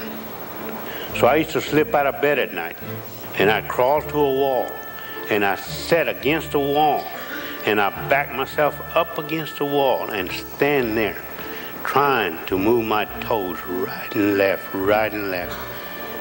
And I begged God to please help me. 7 months later, I walked out of that hospital. I walked out with a limp, but I walked out. I went back to Fort Bragg, North Carolina, and I made 3 parachute jumps in one day, and I was ready, physically and mentally fit to go back to Vietnam. In April of '68, I was inserted deep behind lines with another friend of mine to gather intelligence information of the enemy. My buddy in the second day got shot through the eye, the face, and the back, and I didn't want to leave him behind. So I called in for an extraction helicopter to come in and get us out. They come in with what we call a McGuire rig. It's nothing but a piece of rope that picks you up from danger to safety. In this case, there was 2 pieces of rope. And we have what we call a belly man. In this case, it was Leroy Wright. Sergeant Wright and I had been together for years. He couldn't look out that helicopter as we were coming out the canopy of the jungle. Our ropes had twisted. And you know what nylon rope does when it rubs? It burns. And Sergeant Wright, a black non-commissioned officer, he looked out and he saw that 2 ropes were twisted and they were burning. He tied himself with what we call a belly band, and he pulled himself out of the helicopter. He worked himself down those 2 ropes, and he untangled those 2 ropes. That's love, a fellow man, dedication. And when I found out that Leroy Wright's team was trapped, I volunteered to go in and to get him out. On May 2nd, 1968, Benavidez was at a forward operating base in Lac Ninh when word arrived of a 12-man intelligence gathering team that had been pinned down by superior NVA forces. 3 helicopters had already attempted to extract them, but were unable to land due to intense enemy fire. Racing to board a 4th rescue helicopter and realizing that all of the team's members were either wounded or dead, Benavidez directed the aircraft to a nearby clearing and leapt from the hovering vehicle to assist. Armed only with a knife and his medical bag, Benavidez ran approximately 75 meters under withering enemy fire and was hit several times in the attempt. Despite his own injuries, Benavidez administered aid to wounded team members and carried or dragged the others to the safety of the extraction helicopter. He also made certain to recover the fallen sergeant's body and secure the classified documents he was carrying. But while making his way back, the helicopter pilot was hit, and the aircraft crashed. Now critically injured, Benavidez fought his way back to the wreckage, where he struggled desperately to free the wounded, form a defensive perimeter, and direct airstrikes to allow another rescue landing to be attempted. But it would be hours from the start of the action before that help would arrive. I spent 6 hours, and pardon the expression, God, in hell. I got shot 5 times. I was hitting the mouth with the butt of the weapon. My jaws were locked. I was bayoneted on both arms. Helicopters after helicopters came in to get us out. The last helicopter that came to get us out, these officers, dedicated men like you, men and women, these officers, 4 of them volunteered to come and get us out. Our life was in their hands. This is dedication that we have with one another. When they pulled me out, they said that I was holding my intestines in my hand. I don't remember. I was so scared, so tired, that they let me lay on the floor of that chopper. And blood was flowing all around us. When we pulled up, blood was flowing out like an open socket. When we landed, and they started identifying the bodies, they found out that I loaded 3 dead enemy soldiers by mistake. I didn't want to leave anybody behind. And so they let me lay next to the enemy soldiers, NVA, and they were putting them in body bags. And I couldn't talk. They were already put me in a body bag, and the zipper was coming up, and I couldn't tell this guy, hey, I'm still alive, man. I'm still alive. And my buddy, Jerry Cottenham, he went and got a doctor, grabbed him, and he made that doctor feel my heartbeat. When I felt that doctor's hand on my chest, I spit in his face. That's the only sign that I had, the only strength that I had to let him know that I was still alive. Where did we find such men? We find them where we've always found them. In our villages and towns, on our city streets, in our shops and on our farms. I have one more Vietnam story, and the individual in this story was brought up on a farm outside of Correo in DeWitt County, Texas, and he is here today. I learned of his story, which had been overlooked or buried for several years. It has to do with the highest award our nation can give, the Congressional Medal of Honor, given only for service above and beyond the call of duty. It took 13 years for me to be recognized. But during those 13 years, I worked hand in hand with the Air Force, the Marines, the SEALs. I was an advisor to the reserve units, the National Guard. And my greatest accomplishment was to see that the officers and the non-commissioned officers work together. Wherever you're at, in civilian clothes or in uniform, we work together. We never let each other down. There was one question that I know you wanted to ask, but you didn't ask, and I'm going to answer it for you. Would you do it over again? I see some heads nodding over there. I'll answer you in this manner. There'll never be enough paper to print the money, nor enough gold in Fort Knox for me to have to keep me from doing what I did. We should never look at color of skin. The only color we should look at, right there, red, white, and blue.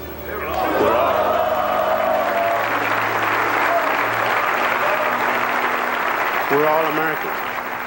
I'm proud to be an American, and even prouder that I earned the privilege to wear the Green Beret. I live by the mantra of duty,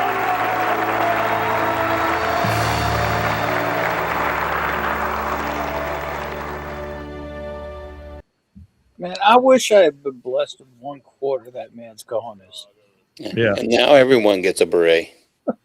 Mark, that's 2 of my favorite stories in one night. Yeah, as Scott points out, Fat Electrician did a great. Yes. Yeah, it's he did a great story on him. So I met him. I think I met him in '92.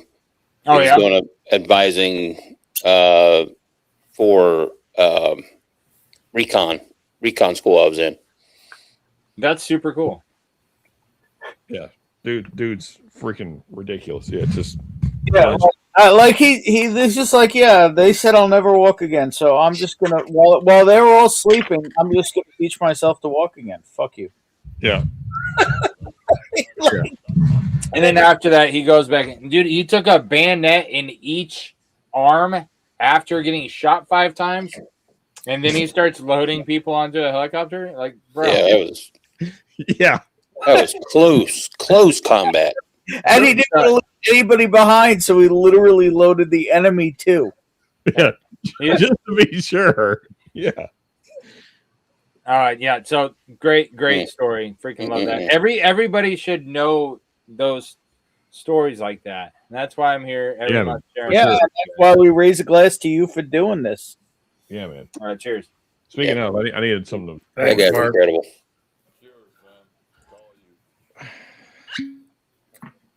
You know who's incredible? Mark Colburn. Just saying. Oh, get out of here. Get out of here. We raise a glass to Mark Colburn. Cheers to that. Yeah. Cheers to Mark. Hell yeah. Thank you. Cheers, brother. Thank you. Oh, you flatter me. No. We missed you, brother. Oh, man. Thank Hey, you for your service. he had to do a check-in. He had to take care of him and his own. You know. We missed you for April, Mark, but you know, I'm glad to have you back. No, I appreciate you. Yeah. Dennis, to your question, it's the same. Yeah. Oh, yeah. Appreciate you. Gotcha. Yeah. So if you guys don't do a stint of time where you just are sober for a while, it's highly recommended. I did the whole month of April after the veterans live stream. So I did the veterans live stream first Saturday of April, and then I was sober the rest of the month. And That's good. That's good.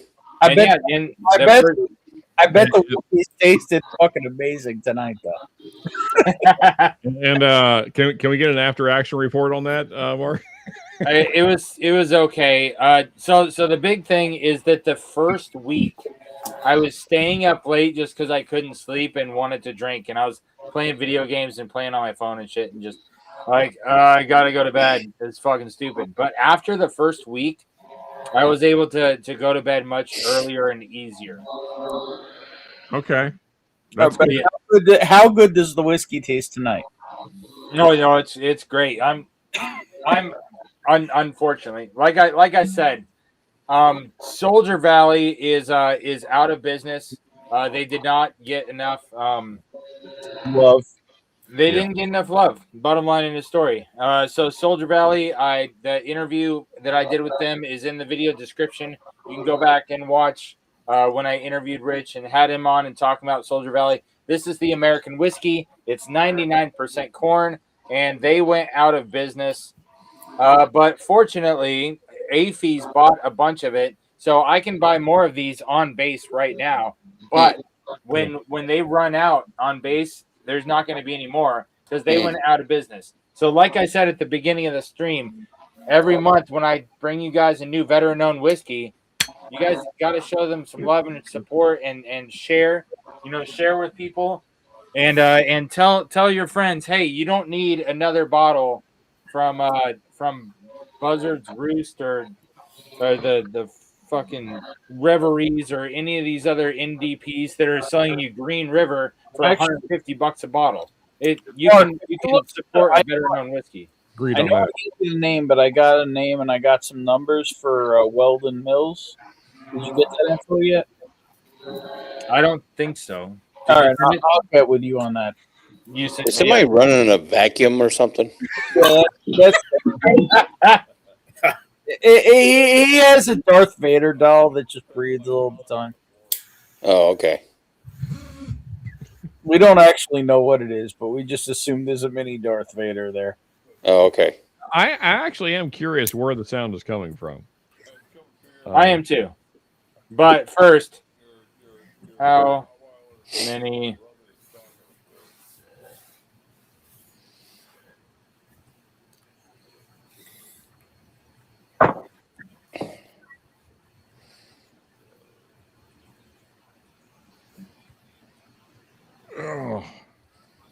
So how many service members are deployed right now? 450,000. Early 2026, over 160,000, with an estimate of 221,000 to include all military and civilian deployed. So as we say all the time, remember everyone deployed. Absolutely. Yeah. Red, yeah. Cheers. The Indy Joe mantra. Remember everybody deployed. That's it.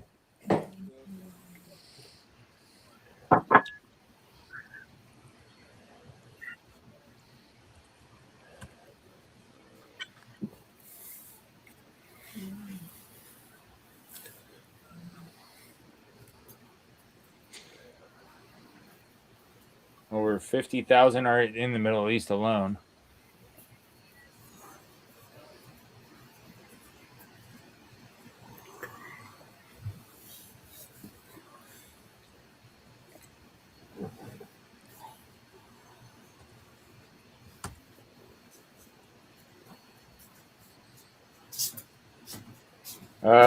Yes, withdrawals in Europe. Withdrawal of 5,000 troops from Germany. The process could take up to 12 months. I know that Germany's you got some big bases in Germany. It's a pretty regular. Yeah, it is. We've been there since World War II. Right. You were just making sure the Nazis don't get out. Or is it World War 11? Well, yeah, World War 11. I can't remember. It's one of those. It's a pretty regular rotation for people that spend a year or 3 in Germany. Hey, cheers, Matt Whiskey Wisdom.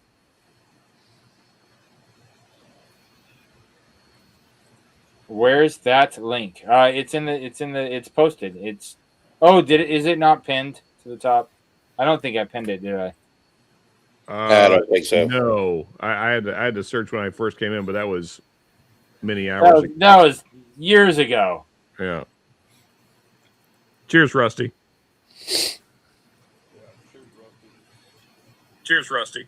Let's see. I'm going to pin it to the top. Hold on. Oh, and while I'm here, I'll check on the poll.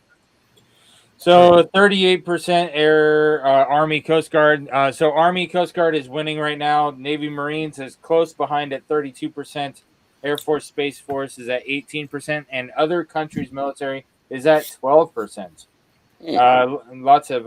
Went up a percent. Yeah, lots of votes going on. I appreciate all you guys voting in the poll. There we go. Very, very cool. Mark, how many World War II veterans are left? It says, if you Google it, it says less than 50,000, but there's got to be less than that because they got to be at least, close to 100 years old. Yeah. Yeah, I know there's not many left. We're coming up on the anniversary of my grandfather's death. So. Oh, really? One thing he was 100. So that's what I'm saying. They got to be at least 100 years old now. Yeah. Yeah, my dad was in World War II, and he'd be 106 coming up. The real question is, how many World War 11 vets are around still? All of them. I need water. I'll be back. Okay. Yeah, get some water. All right, let's see what else is going on. Middle East conflict, Operation Epic Fury. Yes, the Iran war is now on the 64th day. Remains in high tension despite extended ceasefire. Straits of Hormuz blockade. I feel like we've used that name before. 48 vessels have been turned around or forced back to port.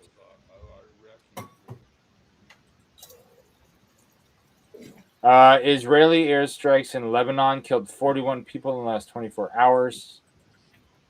Trump reportedly rejected a 60-day deadline.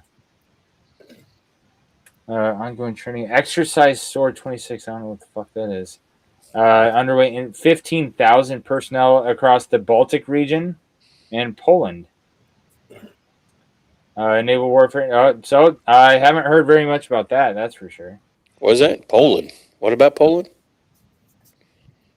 A major NATO exercise led by U.S. Army Europe and Africa is underway, involving 15,000 personnel across the Baltic region and Poland to test AI-enabled warfare drone and defenses.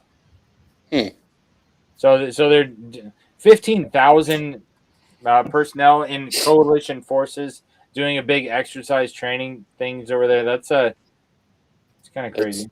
That's significant. Yeah.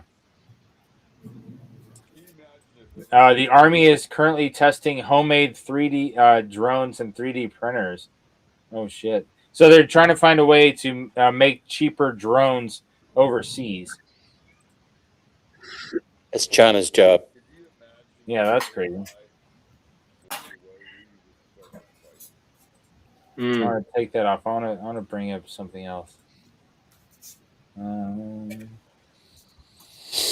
on screen. We're not going to win anything with Temu drones.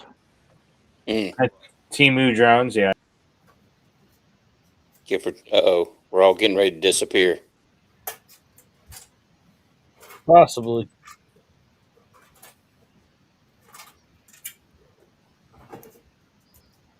Five, 4, 3, 2, 1. Oh, my time. Oh, sorry about that, guys. The thing did the thing again where it kicked me out and it closed all my windows. That's the third time that's happened tonight. I was off by 1 second. Oh, look, Rusty's back there. What's up, Rusty? What's happening? Russ, that guy's alive? Yeah, he is alive and kicking. Huh. I'm locked in this backstage closet. Yeah, I see you. Yeah, so when I clicked on this link to look at some current military news of what's going on around the world, it closed all my windows again. And like I said, that's the third time tonight. So that's a suspicious link, right? That's that hacker, probably.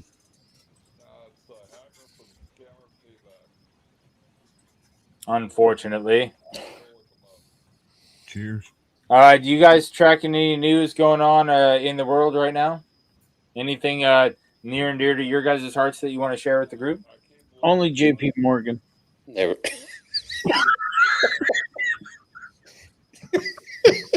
I see myself out.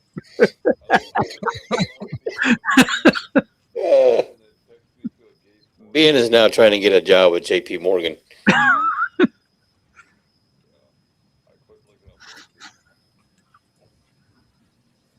I mean, I don't know what to hear, what to believe or hear on what's going on overseas right now. Yeah. Does somebody have any intel? What's the current situation with the Russia-Ukraine situation? Or did we just all, as a country, stop hearing about that altogether? We got other things to be concerned about. Yeah, like the price of a gallon of gasoline. It'll come back around though.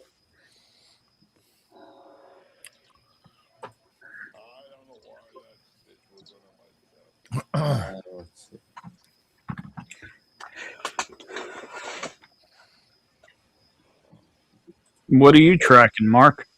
I'm looking it up right now. Okay. Trying to see if seeing if there's anything new and interesting going on. Mark, is there going to be any Thursdays in May you're going to do? What's that? Is there any Thursdays in May you're going to do? I'm not sure yet. We will see. Oh. We'll cross that bridge when we get to it. Let me know, because I have a sample package I wouldn't mind giving you for a stream. Oh, okay, awesome. I have several. It's a maker's sample package. Yeah. And Dennis, if he doesn't respond in kind, I have his address. Just saying. So, Mark, I heard your question while I was upstairs. I'm sorry, I had to do a few things. No, go ahead. I don't know if you guys had heard. Things are not going very well in the Middle East. Has anybody tracked this? Are you talking mainly Iran? Yeah, maybe. So you have heard. I heard something. I heard something about that. Yeah. What do you got, Sean? It's odd that we're having problems in the Middle East. This rarely happens. So it's so. Yeah, it's first time in history. But outside of that, though, no, I really haven't heard much. Weird. Yeah. An anomaly, I would say. Today, Sunday, May 3rd, it is National Lemonade Day. It's a National Paranormal Day. Lemonade. Hey, Rusty, it's good to see you, buddy. Hey, Rusty, it's good to see you. I hope you step on the Lego. Wait, Ben, are you anti-lemonade or what? What? I mean, I'm anti-lemonade on a veteran live stream. Okay, that's fair. He said, was there anything going on? So I found something. I mean, what do you want? I mean, he could have searched military news or whatever, but he came up with fucking lemonade. Just trying to contribute over here. Jesus. I missed Rusty's video on the overpass. They're drinking with the car table or whatever. Yeah. No, the rooftop with a steep slope is still the greatest Rusty video of all time. The steep what? Steep slope. We know about how slopes can be dangerous. Yeah. Especially those that have been steeped. Yeah, that's right.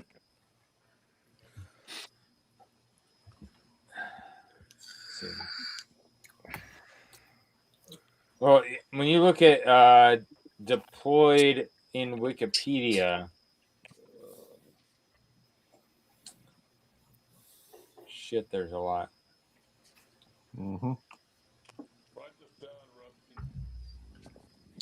But I don't see one specifically for Iran.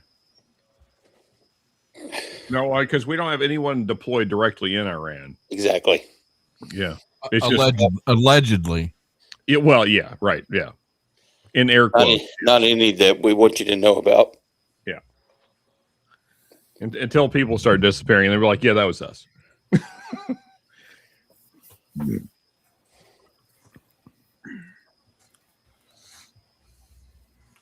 Yeah, so that's why I framed it the way I did earlier, Mark. Like, it's just all the countries around that where we have people deployed that are right probably doing things. Probably.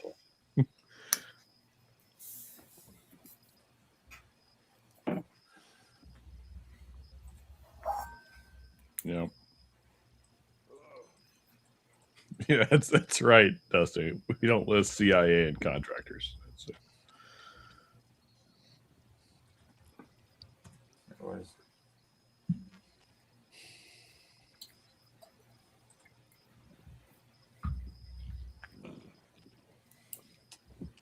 Sorry, I'm just skimming through news articles and seeing if they have anything really good to talk about, but it's super bland right now.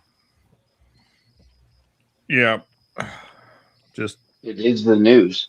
Yeah, well, with all the things going on right now, I'm surprised because in last month and the month before and stuff, like, there's so much shit going on that I was able to find a lot of news stories that you weren't hearing about on your regular news feed. But today it's like it's all been dumbed down to just not interesting dumb shit. Does anybody have that must mean that we're doing something we're not supposed to be doing. That means we're getting better.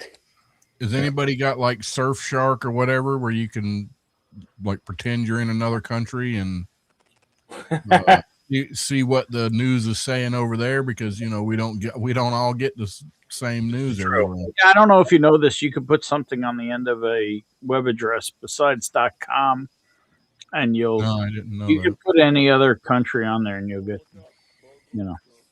their news. It ends up when our president isn't shouting on his Twitters, "Open the effing straight." There isn't much news.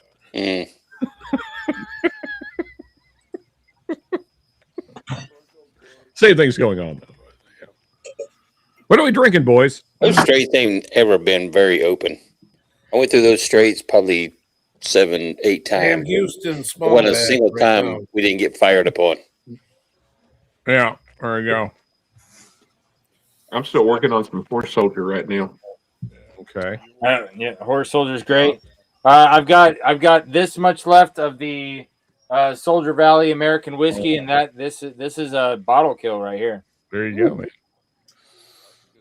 Well, okay, so let's wrap it up. We're gonna play taps after we do an AAR. What we did is we talked about a veteran-owned whiskey, as we do every month. I showcase and feature a new veteran-owned whiskey bottle for you guys. And this was the first month that I really emphasized the fact that these companies need your support, because Soldier Valley Whiskey, my whiskey of the month, is no longer in business. They had to shut their doors. Then we honored the fallen. We raised glass to those who are no longer with us. Then we talked about some significant events in the month of May. Then we talked about some historical events in the month of May, some Medal of Honor recipients, and we talked about some current news. And so to do an after action review, if we're going to do this again next month, what should we do the same and what should we do different? Maybe just final check on the poll mark. But other than that, I think we're. I mean, I'll bring it up again. I've said it in prior months, and like raising a glass to my pops today. Yeah, I feel like we need a little segment of, honor the living. Yeah, people in our families that are deployed, people are in our families that have served and have something monumental. I just feel like we need a little partition for that. Okay. Gotcha. Thank you, Ben. No, thank you, Mark. Yeah, and Mark, I've said this before as well. I'm hopeful that this spreads and that we can reach more fellas, especially those that maybe just be coming home or possibly active, although I realize that would be much more difficult to reach. But yeah, I mean, I hope that your show reaches more veterans, man. But I mean, cheers to you, man. We're over 2 hours now. I remember when these were a half hour long. Yeah. And our AAR was this shit needs. Oh shit! Cheers, That's JD. been 2 hours. Cheers, JD. There's somebody actively employed right there. There you go. Good to see you, JD.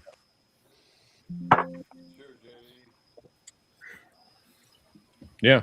I guess that's my final AR. It's cheers to Mark, man. I'm gonna keep doing what you're doing, man. Mark, I'd like to add something about people that, like you say, survive and they come home with the PTSD. Though the other people they affect too. Yeah. Because the thing is, it's like I say, I grew up.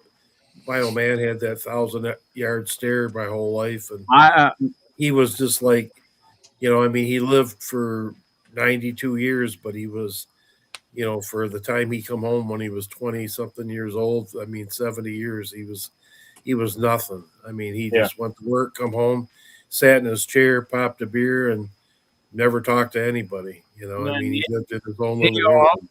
I'll raise a glass to that. My pops, he's still here right now. As I said earlier, 80 years old now. But he still won't talk about it, still has the stare, untreated PTSD, 1,000%. Yeah. So that's where I'm saying honor the living. That goes into that. It is definitely changed. Yeah. I think I'm kind of in the generation where it went from you don't talk about shit to okay, let's kind of work through things. Yeah.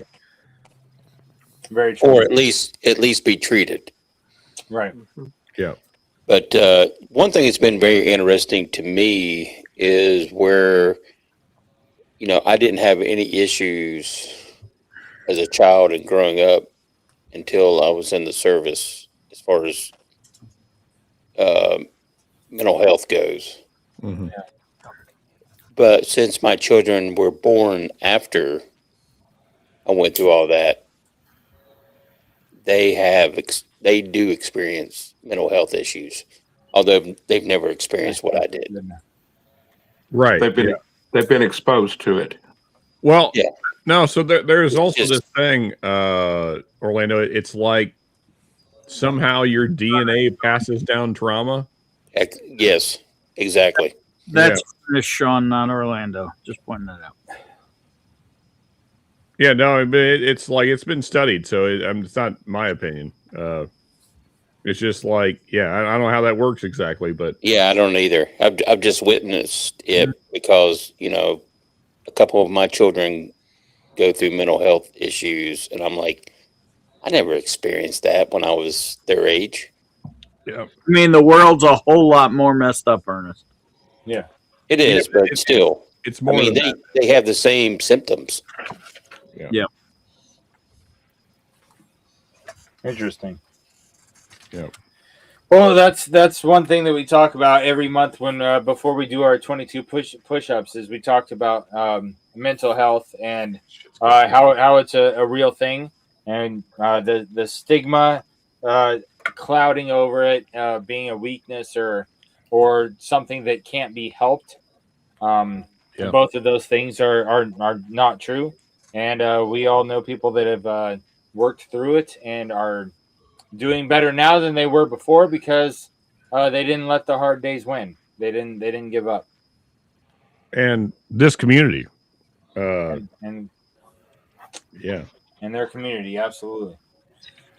But at the same time, you have those that didn't know the outlooks that they needed to get the help, and people like you, Mark, are bringing light to that and saying there is help out there for you to be gotten. Oh yeah. I didn't know for 20 years. Yeah, and that's why I said what I said earlier, Mark. I mean, I really hope that what you're doing reaches more people because there's so many that need it. I mean, I'll tell you right now, I sent the link to 2 vets tonight that have never seen this. I don't know if they're watching or not, but I sent it to them. That's awesome, dude. Well, it's strange how different people are affected. I like I say, I grew up. A lot of my friends. I should say. Sorry. Dads were World War II veterans, and some of them were just like my old man, and other ones laughed about it and told us stories about, what they did, and they just thought it was funnier than hell, and they were in combat, and it never bothered them.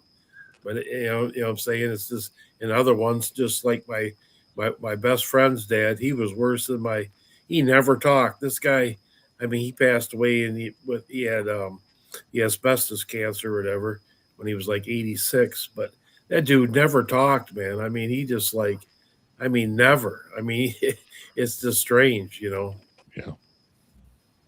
But you're right, though, Neil. Yeah, I mean, it affects everybody different. Yeah.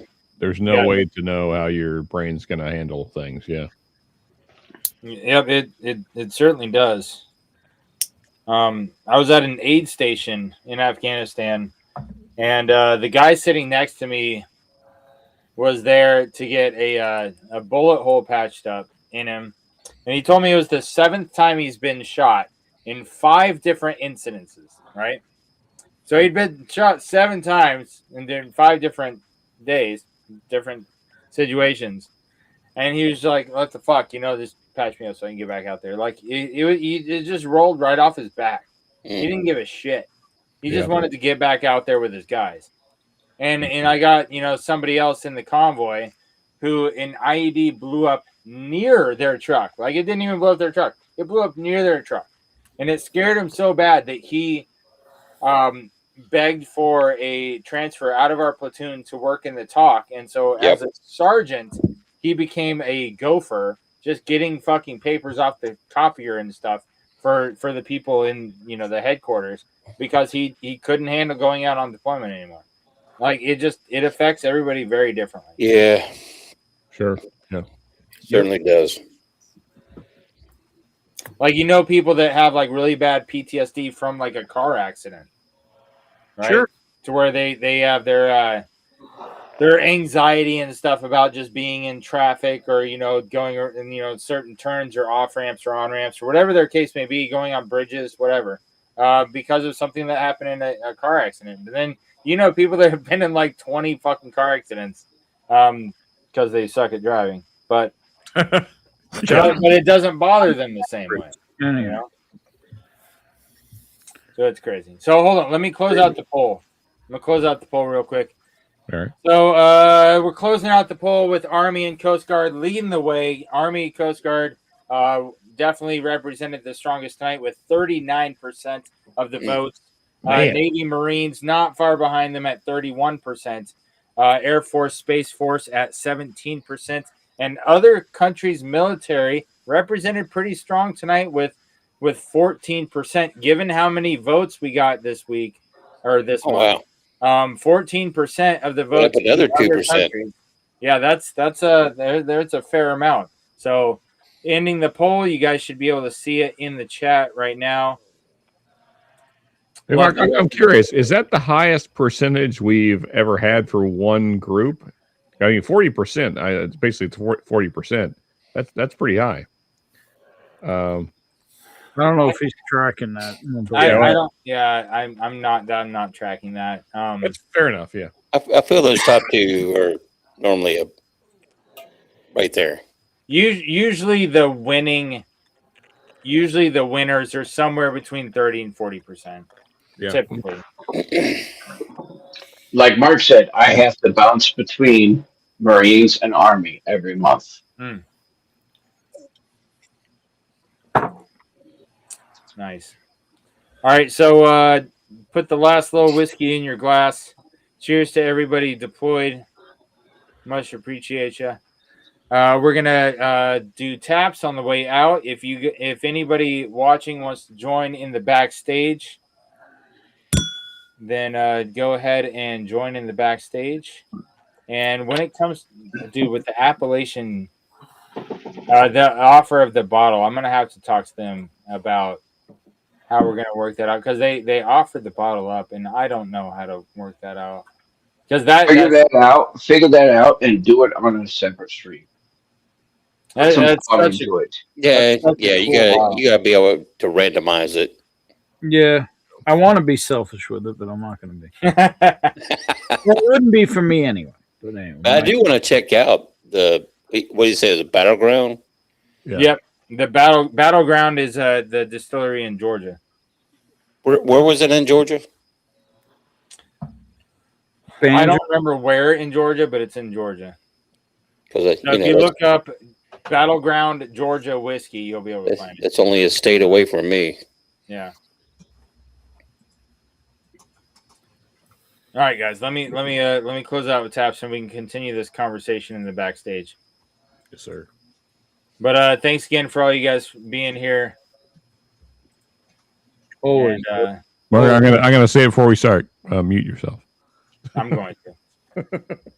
Goofball. All right, cheers, guys. See you guys next month. Appreciate you being along for the ride on this Veterans Whiskey Club live stream for May of 2026. Hydrate, everybody. And remember, everybody deployed.